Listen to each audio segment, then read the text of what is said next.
اعوذ باللہ السمیع العلیم من الشیطان اللعین الرجیم بسم اللہ الرحمن الرحیم الحمد للہ رب العالمین وصلی اللہ علی محمد وآلہ الطاہرین اللہم صل علی محمد وآل محمد وعجل فرجہم۔ الدرس الثامن عشرہ المفعول به الأول القسم الثاني من المنصوبات المفعول به تعريفه وهو اسم ما۔ اچھا، یہ بس ہم پڑھ رہے ہیں لفظ کو الگ الگ جو ہے وہ کرنے کی وجہ سے، وَإِلَّا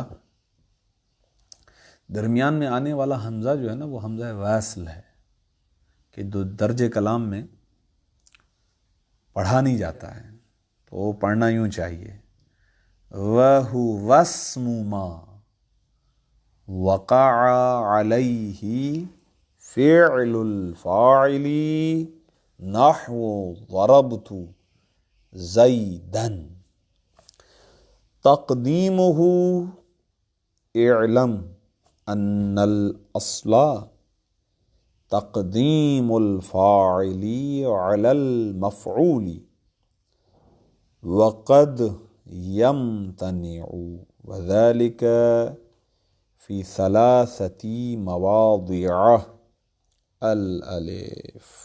خوب، منصوبات میں الحمدللہ گفتگو جاری و ساری ہے، اور گزشتہ درس میں ہم نے منصوب اول یعنی مفاعیل خمسہ میں سے پہلا مفعول مطلق کا بیان مکمل کیا۔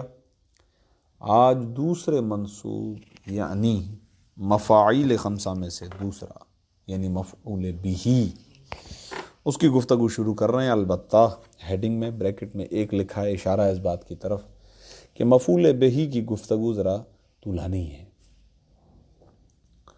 لہٰذا اس سلسلے میں ممکن ہے کہ گفتگو پھیلے تو کچھ حصہ اس درس کے اندر اور کچھ حصہ بعد میں بیان کیا جائے گا۔ پہلے مرحلے میں آپ کی خدمت میں اس کی تعریف کو بیان کریں گے۔ کہتے ہیں کہ مفعول بہ اس چیز کو کہتے ہیں، اس چیز کا نام ہے کہ جس چیز پر فاعل اپنا فعل انجام دیتا ہے۔ فاعل کا فعل جس چیز پر واقع ہو اس چیز کا نام ہے مفعول بہ، اس میں مفعول کہہ رہا تھا۔ ذہن میں یہ تھا کہ اس میں مفعول کی تعریف وہاں ہم نے پڑھی ہے، اس میں مفعول الگ ہے، مفعول بہ الگ ہے،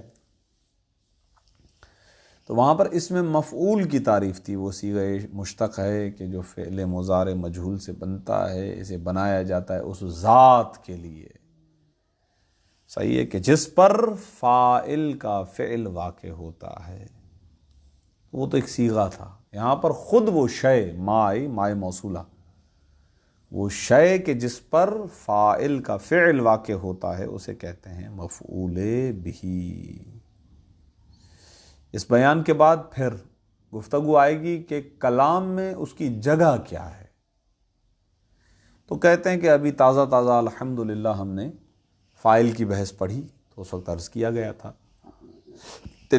کہ ترتیب اصلی تو یہی ہے کہ پہلے فعل آئے، پھر اس کے بعد فاعل آئے، اور اس کے بعد مفعول بہ آئے۔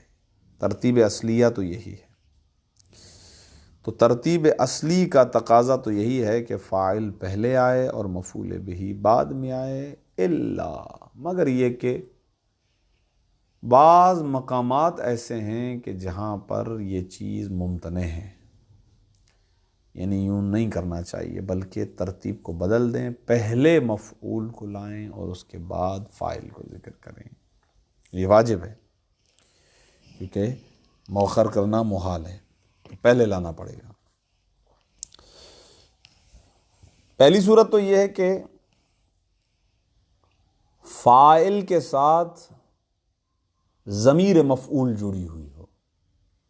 کیا مطلب فاعل کے ساتھ ایک ایسی ضمیر جڑی ہوئی ہو کہ جو پلٹے مفعول بہ کی طرف، تو اگر مفعول بے بعد میں ذکر ہو جائے گا تو ضمیر بعد کی طرف پلٹے گی، اضمار قبل ذکر آ جائے گا، یہ مناسب نہیں ہے، جبکہ یہ مفعول بے عمدہ کلام بھی نہیں ہے۔ وہاں تو عمدہ کلام کی وجہ سے جائز تھا باب تنازع کے اندر، یہاں تو کہنے کو امکان بھی نہیں ہے۔ لہٰذا اگر کوئی ضمیر ہو کہ جو مفعول بے کی طرف جو پلٹ رہی ہو اور فاعل کے ساتھ جڑی ہوئی ہو، تو ترتیب یہ ہوگی کہ آپ پہلے مفعول بے کو لاؤ، اس کے بعد لے آؤ فاعل کو۔ اب فاعل کے ساتھ جو ضمیر جڑی ہوئی ہو مفعول بے طرف پلٹ جائے گی، کوئی مسئلہ نہیں ہے، واجب ہے۔ اس کی قرآن کے اندر بھی مثال ہے، وہ بھی عرض کریں گے آپ کی خدمت میں۔ دوسرا مورد یہ ہے کہ مفعول بہ کلام کے اندر ضمیر متصل منصوب آ رہا ہے، ضمیر متصل۔ تو ضمیر متصل اگر آ جائے تو اسے چاہیے کہ اسے فعل کے ساتھ آپ جوڑ دیں اور پھر فاعل کو بعد میں الگ سے ذکر کریں، اس لیے کہ ضمیر متصل بہرحال وہ فعل کے ساتھ ہی جڑ کر آئے گی، اس کے علاوہ تو آ نہیں سکتی ہے۔ بہت زیادہ مثال آتی ہے، جاءنی زیدن، جاءنی زیدن کے اندر یہ یا آتا ہے، فرض کریں یہ چیز ہو گئی۔ اگرچہ ہم یہ کہہ چکے ہیں کہ جاءنی زیدن والی مثال سمجھانے کے لیے تو ٹھیک ہے، لیکن وہ یا مفعول بہ ہی نہیں ہے، وہ منصوب بنزل خافض ہے۔ تیسری صورت یہ ہے کہ جناب فاعل میں ہم نے پڑھا تھا کہ پہلے محصور آتا ہے، پھر محصور فیہ آتا ہے۔ ہم نے کہا تھا کہ اگر فاعل جو ہے وہ محصور ہو جائے تو اسے پہلے لانا واجب ہے۔ یہاں پر یہ کہہ رہے ہیں کہ اگر مفعول بہ محصور ہو جائے تو اسے پہلے لانا واجب ہے، پہلے اسے ذکر کریں گے، کیونکہ ترتیب اصلی یہ ہے کہ محصور پہلے اور محصور فیہ بعد میں آنا چاہیے۔ تو جو بھی محصور ہوگا وہ پہلے آئے گا۔ تو فرض کریں اگر مفعول بے محصور ہو جائے تو پہلے آئے گا اور فاعل کو بعد میں لانا پڑے گا۔ اس کے بعد والی گفتگو بڑی طولانی گفتگو ہے، اور وہ ہے کہ آیا مفعول بہ کے عامل کو حذف کیا جا سکتا ہے یا نہیں؟ تو اس کا جواب ابتدائی یہ ہے کہ جی ہاں، بالکل ایسا ہی ہے، حذف ہو سکتا ہے، البتہ وہ جو حذف ہوتا ہے اس کے اندر بڑی تفصیل ہے کہ بسا اوقات جائز ہے، بسا اوقات واجب ہے، جواز کے موارد ہیں، وجوب کے موارد ہیں۔ یہاں سے ایک تفصیل شروع ہو رہی ہے، انشاءاللہ دیکھتے ہیں کہ ہم کہاں تک پہنچ پاتے ہیں۔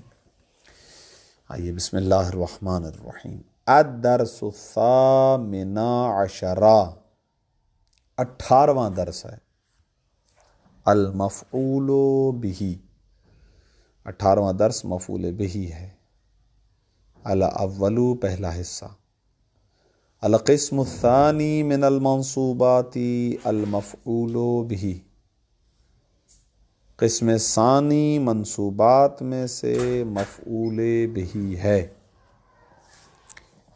تحقیق کر کے آئیے گا کہ المفعول بہ میں با کیا معنی دے رہا ہے، ٹھیک؟ تعریفہ، مفعول بہ کی تعریف، وَهُوَ اسْمُ مَا، وَهُوَ یہ مفعول بہ، اسم ما، لفظ اسم اضافہ ہو رہا ہے مائے موصولہ کی طرف، ترجمہ عقب سے کریں گے، پیچھے سے ترجمہ کریں گے۔ مائے موصولہ کا ترجمہ ہے وہ چیز، تو ترجمہ ہوگا اس چیز کا نام ہے، مفعول بہ اس چیز کا نام ہے کہ وقع علیہ، کہ جس چیز پر واقع ہوتا ہے فعل الفاعلی، فاعل کا فعل، کام کرنے والے کا کام جس چیز پر واقع ہوتا ہے اسی چیز کا نام ہے مفعول بہ۔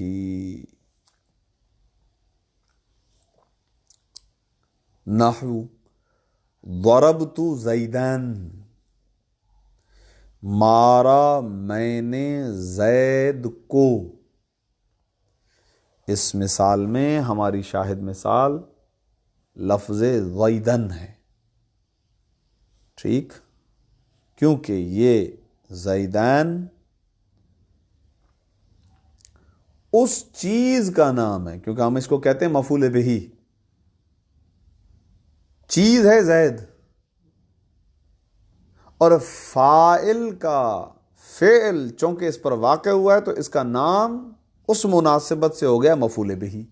نام ہے مفعول بہی، خود زید ہے، وہ چیز جو ہے نا ماں وہ زید ہے، اور اس کا نام اس فاعل کے فعل کی وجہ سے پڑ گیا مفعول بہی. ہم اس زید کو، جو کہ اصل میں زید ہے، بندہ ہے، لیکن اس کام کی وجہ سے ہم اس کو کہہ دیتے ہیں مفعول بہی. کام کی جہت سے اس کا نام پڑ گیا ہے مفعول بہی. تو ترکیب میں ضربت فعل بفاعل زیدن منصوب لفظاً مفعول بہی، فعل اپنے فاعل و مفعول بہی کے ساتھ مل کر جملہ فعلیہ خبریہ.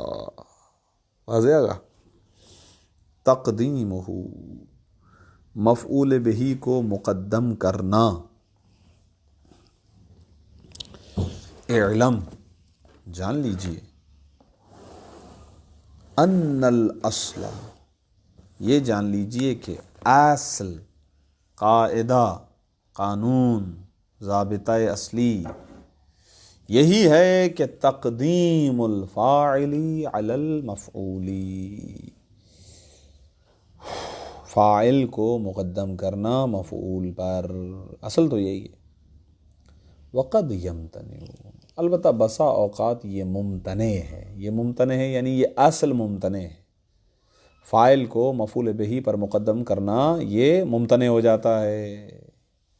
وذالک، اور یہ امتناع یعنی محال، یہ محال ہونا فی ثلاثتی مواضع، یہ 3 مقامات پر ہے. اچھا یہاں پر انہوں نے دیکھیں موٹی موٹی باتیں لکھی ہیں، اس سے زیادہ بھی مقامات ہیں، صرف یہی نہیں ہے.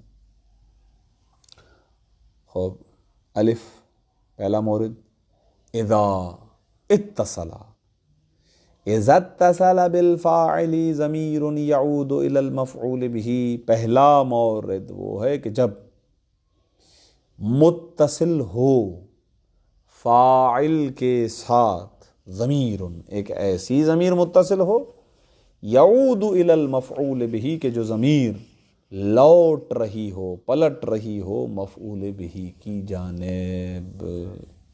نحو ضرب زیدن غلامہ. ہماری اس مثال کے اندر زید کو غلام پر مقدم کیا گیا ہے. غلام فاعل ضربہ ہے، زیدن مفعول بہی ضربہ ہے، اور وجہ یہ ہے کہ اس مقام پر فاعل یعنی غلام کے ساتھ ایک ایسی ضمیر جڑی ہوئی ہے کہ جو پلٹ رہی ہے زید غلام، زید مفعول کی طرف. مارا زید کو اس کے غلام نے، اسی کے غلام نے اس کی پٹائی کر دی ہے. قرآن میں ہے وَإِذِ ابْتَلَىٰ إِبْرَاهِيمَ رَبُّهُ کی ضمیر ابراہیم کی طرف پلٹ رہی ہے، اور مبتلا کیا ابراہیم کو اس کے رب نے، یعنی آزمائش میں ڈالا. ٹھیک ہے، یہ ہو گیا ایک مورد. دوسرا مقام کہ جہاں پر ایسا ہوتا ہے اذا کان المفعول به ضمیرا متصلا بالفعل. دوسرا مورد وہ ہے کہ جب مفعول به کلام میں ضمیر بن رہا ہو، اور ایسی ضمیر کہ جو ضمیر متصل ہو، اور وہ متصل بھی ہو بالفعل، فعل کے ساتھ. والفاعل اسما ظاہرا، جبکہ فاعل کیا ہو، اس میں ظاہر ہو، اور فاعل اس میں ظاہر بن رہا ہو، اور مفعول به ضمیر متصل ہو، تو اس صورت میں مفعول به کو مقدم کرنا واجب ہے. مثال ضربک زیدن، مارا آپ کو زید نے. اس مثال میں ہماری شاہد مثال لفظ کاف ہے، مقدم ہو گیا ہے زید پر. کیوں؟ کیونکہ یہ ضمیر متصل ہے، اور یہ متصل فعل کے ساتھ، جبکہ زید اس میں ظاہر ہے. واضح؟ جیم اذا کان الفاعل محصورا فیہ، جب فاعل محصور فیہ ہو، چونکہ مفعول محصور فی بعد میں آتا ہے. محصور فی یعنی جس کے اندر حصر کیا گیا ہو. یہ پیچھے آیا تھا فاعل کی بحث کے اندر، حصر کرتے نا تو حصر میں ایک ہوتا ہے محصور جس کو حصر کیا جاتا ہے، ایک ہوتا ہے محصور فیہ جس میں حصر کیا جاتا ہے. جیسے مثلا انما یرید اللہ لیذہب عنکم الرجس اہل البیت ویطہرکم تطہیرا. ارادہ خداوندی یہی ہے کہ اہل بیت آپ کو ہر طرح کے رجس سے پاک رکھا جائے. صحیح ہے؟ تو محصور ہیں اہل بیت، صحیح ہے، اور محصور فیہ ہے وہی رجس سے دور کرنا. ٹھیک ہے، تو ترتیب یہ ہوتی ہے کہ محصور پہلے آتا ہے اور محصور فیہ بعد میں آتا ہے کلام کے اندر. تو کہہ رہے ہیں اگر فاعل محصور فیہ ہو تو محصور فیہ تو بعد میں آتا ہے، تو خود بخود طے ہو گیا کہ مفعول بہ کو پہلے آ جانا پڑے گا. اذا اس مورد میں اذا کان الفاعل، جب فاعل ہو محصور فیہ، محصور فیہ ہو، البتہ وہ حصر کس کے ذریعے سے کیا گیا ہو، بِإِلَّا او معناہا، یا اللہ کے ذریعے سے وہ حصر کیا گیا ہو یا اللہ کا معنی دینے والی کسی چیز کے ذریعے سے. نحو ما ضرب عمرا الا زید، نہیں مارا امر کو سوائے زید نے، زید کے علاوہ کسی اور نے نہیں مارا ہے. تو ہم نے امر کو جو پٹائی پڑی ہے اس کو ہم نے کیا ہے محصور زید میں، زید میں کیا، زید کے علاوہ کسی اور نے امر کو نہیں مارا ہے. صحیح ہے نا؟ یہ چیز ہے. تو زید ہو گیا محصور اور امرن ہو گیا محصور اور زید ہو گیا محصور فیہ. خوب یہ تھی اللہ کی مثال. اب معنی اللہ کی مثال، انما بھی معنی اللہ دیتا ہے، معنی اللہ دیتا ہے، حصر کا معنی دیتا ہے. انما ضرب عمرا زید، فقط امر کو زید نے مارا ہے، فقط مارا ہے امر کو زید نے. صحیح ہے نا؟ یہ سوائے زید کے نے، اور سوائے زید کے کسی اور نے اس کو نہیں مارا ہے. ہاں ہو سکتا ہے زید کسی اور کو بھی مارتا رہے لیکن امر کو فقط زید نے مارا ہے. ہاں تو جو ہم نے مار کی نسبت امر کی طرف دی ہے اس میں ہم نے زید کو محصور کر دیا ہے. واضح ہو گیا؟ تو خلاصہ کلام تیسرا وہ مورد کہ جہاں پر فاعل کو بعد میں لایا جائے گا، مفعول بہ کو مقدم کرنا واجب ہے، وہ اس صورت میں کہ جب فاعل محصور ہو اور مفعول بہ محصور فیہ ہو. حذف عاملہ، اس مفعول بہ کے عامل کا حذف کیا جانا. وقد یحذف، اور بسا اوقات حذف کیا جاتا ہے عاملہ، مفعول بہ کے عامل کو حذف کیا جاتا ہے لقیام قرینۃ، یہ قرینے کی وجہ سے حذف کیا جاتا ہے. قرینہ موجود ہو تو حذف کیا جائے گا. البتہ یہ حذف الف جوازن بطور جائز ہے. جائز کہاں ہے اس کا ایک ہی مورد بیان کر رہے ہیں. زیدن، آپ کہتے ہیں زیدن، کب کہتے ہیں؟ فی جوابی من قالا، اس شخص کے جواب میں کہتے ہیں کہ جو یہ پوچھتا ہے آپ سے، من اضربو یا من ضربک مثلا، لیکن یہاں پر من اضربو بہتر ہے. من اضربو، کون ہے جس نے مجھے مارا؟ تو جواب میں آپ کہتے ہیں زیدن، فقط زیدن کہتے ہیں. صحیح نا؟ سوری الٹا ہو گیا ترجمہ. من اضربو، میں کس کو ماروں، اضربو کا ترجمہ ہے. من اضربو یعنی میں کس کو ماروں، اضربو. تو آپ کہتے ہیں زیدن، یعنی زید کو مارو. تو یہاں پر اضرب نہیں پڑھتے ہیں آپ، فقط زیدن لے کر آتے ہیں.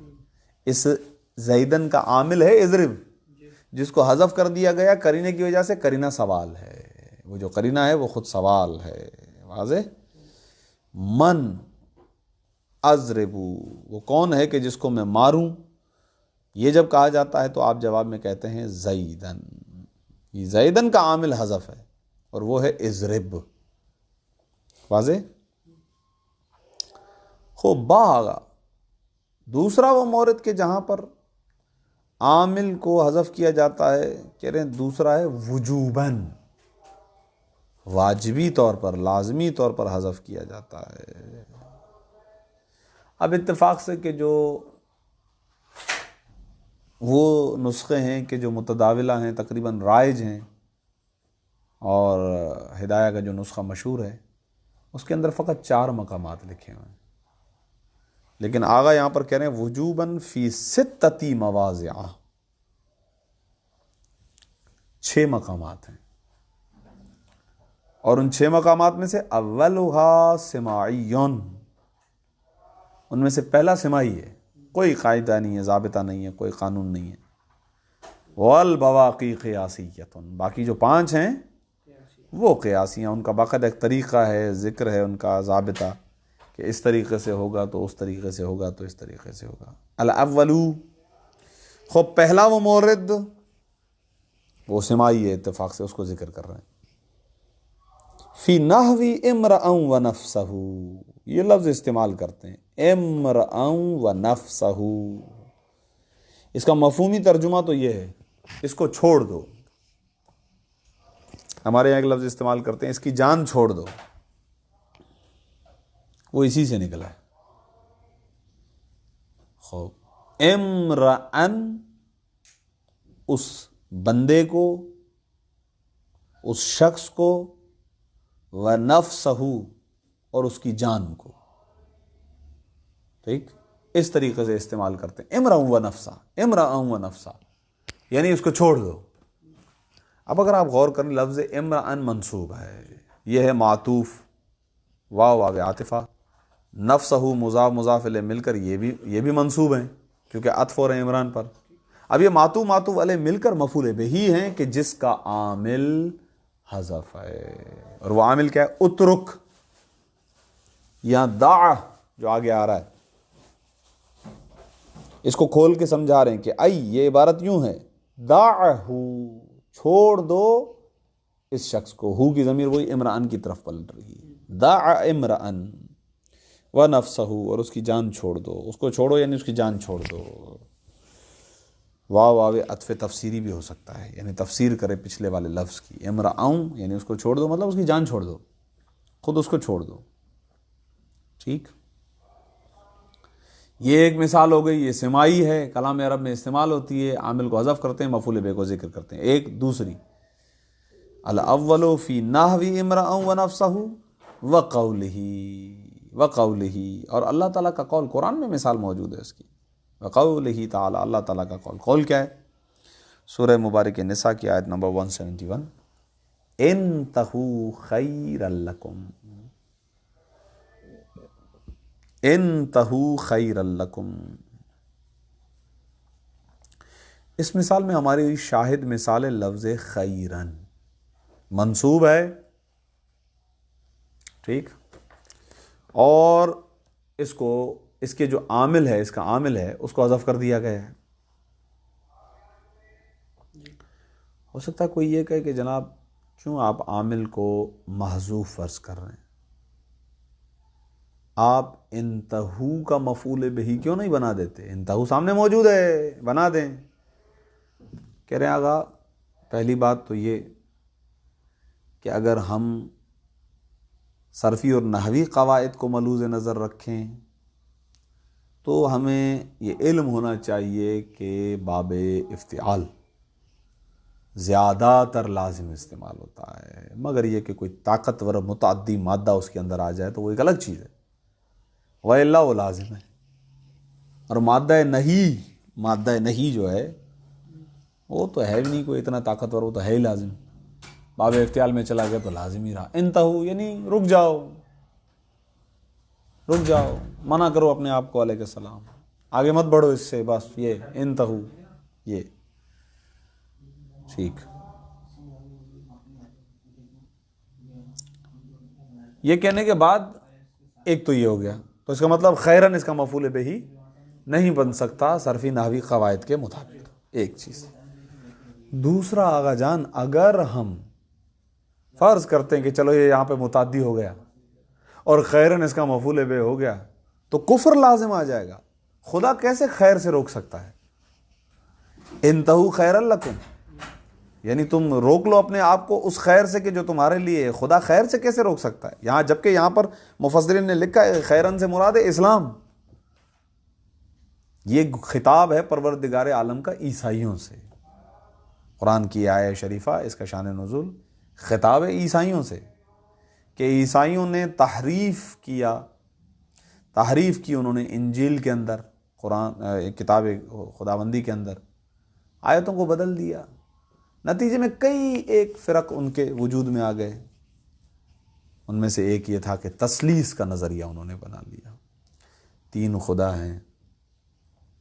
اب وہ 3 کس طریقے سے وہ پلس کرتے ہیں، اس میں بھی اندر بڑے اختلاف ہیں کہ مثلا ایک خدا ہے، ایک حضرت مریم ہیں، اور ایک جو ہے حضرت عیسیٰ ہیں، یا ایک روح القدس ہے، ایک جو ہے وہ حضرت جبرائیل کے بارے میں، یا ایک خدا ہے اور ایک حضرت جو ہے وہ عیسیٰ ہیں، یا مثلا اس طریقے سے کہ خدا ہے، روح الامین ہے اور حضرت مریم ہیں، اور حضرت عیسیٰ جو ہیں وہ ان کے بیٹے ہیں۔ اس طریقے سے اچھا خاصا جو ہے وہ ہے تثلیث، 3 کا نظریہ، 3 مل کے ایک خدا ہیں، 3 ایک ہے، ایک 3 ہیں، وہ اس طریقے سے کہتے ہیں۔ اگرچہ ان سے کہا جائے کہ بھائی آپ یہ قضیہ اگر فطرت کے سامنے بھی پیش کیا جائے تو اسے قبول نہیں کرے گی فطرت، کیونکہ یہ بات بالکل واضح ہے کہ 3 ہے، ایک ہے، یہ دونوں قابل جم نہیں ہیں، یا 3 ہے یا 1 ہے۔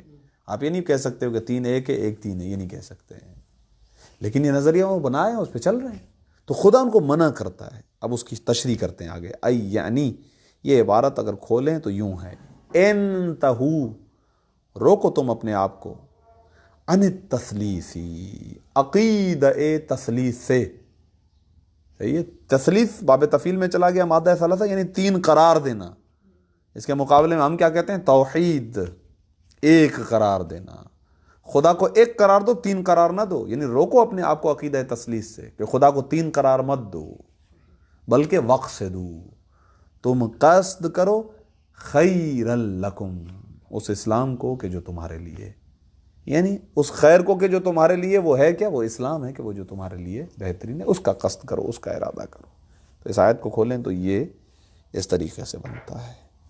تو 2 جہتیں آپ کی خدمت میں بیان کی، ایک صرفی نحوی جہت تھی کہ یہ مفعول چاہتا ہی نہیں ہے باب افتعال، اور ثانیاً ولو تسلیم بھی کر لیں ہم اس بات کو، پھر بھی نتیجے میں کفر لازم آ جائے گا کہ ایسا کیسے ہو سکتا ہے کہ خدا خیر سے منع کرے جبکہ یہاں پر خیر سے مراد اسلام ہے۔ ٹھیک ہے آگا، یہاں تک عبارت حل ہوئی۔ ایک اور مثال آپ کی خدمت میں پیش کر رہے ہیں، وہ اہلاً و سہلاً، یہ جو ہے ہم استعمال عرب کرتے ہیں، اہلاً سہلاً کہتے ہیں، جو مہمان آ رہا ہے اس کو ہم کہتے ہیں ویلکم کرتے وقت کہہ رہے ہیں اہلاً، ٹھیک ہے، اہل میزبان کو کہتے ہیں، ٹھیک ہے، اور سہل نرم کو کہتے ہیں، آسان کو کہتے ہیں۔ وہ ہم یہ جملے یعنی میزبان اس طریقے سے استعمال کر رہا ہوتا ہے کہ جب آپ اس گھر کے اندر آئے ہو، حقیقت میں تو میں میزبان ہوں اور آپ جو ہیں وہ مہمان ہیں، لیکن اب یہاں پر جب آپ آ گئے ہیں تو آپ اپنے آپ کو اہل یعنی گویا میزبانی سمجھیں، گھر کا فرد سمجھیں، اور جس طریقے سے آپ اپنے گھر کے اندر ایزی ہوتے ہیں، ٹھیک ہے نا، اسی طریقے سے یہاں بھی آپ ایزی ہو جائیں، سہل ہو جائیں، یہ جملے استعمال ہوتے ہیں۔ تو لفظ اہلاً و سہلاً یہ استعمال ہوتا ہے، اس کا عامل حذف کیا جاتا ہے، یہ مفعول بہی ہے، اس کے عامل کو سماعی طور پر حذف کیا جاتا ہے، واجب ہے حذف کرنا۔ اس عبارت کو اگر کھولیں تو اس کی تقدیر عبارت یہ بنتی ہے، اتیت مکاناً اہلاً و اتیت مکاناً سہلاً، آپ مکان میں آئے ہو، اہل بن کے آئے ہو، گویا اہل ہو، اس گھر کے اہل ہو، میزبان ہی ہو آپ۔ وَأَتَيْتَ مَكَانًا سَهْلًا، آپ آئے ہو اس مکان کے اندر آسانی سے، نرم، یعنی بالکل ایزی ہو جائیں، اپنا گھر سمجھیے گا اس کو۔ اردو میں بھی ہم یہ کہتے ہیں نا، اسے اپنا گھر سمجھیں، سرکار تکلف نہ کریں، صحیح ہے اس طریقے سے یہ جملہ کہتے ہیں۔ ٹھیک، بہرحال انشاءاللہ اس کو آج کی حد تک یہاں روکتے ہیں، یہ تھوڑا سا آگے والی بحث جو ہے وہ ذرا بھاری ہے، تو پھر ڈبل نہ ہو جائے ڈوز، انشاءاللہ یہاں پر روکتے ہیں۔ وصلی اللہ علی محمد وآلہ الطاہرین، اللہم صلی علی محمد وآلہ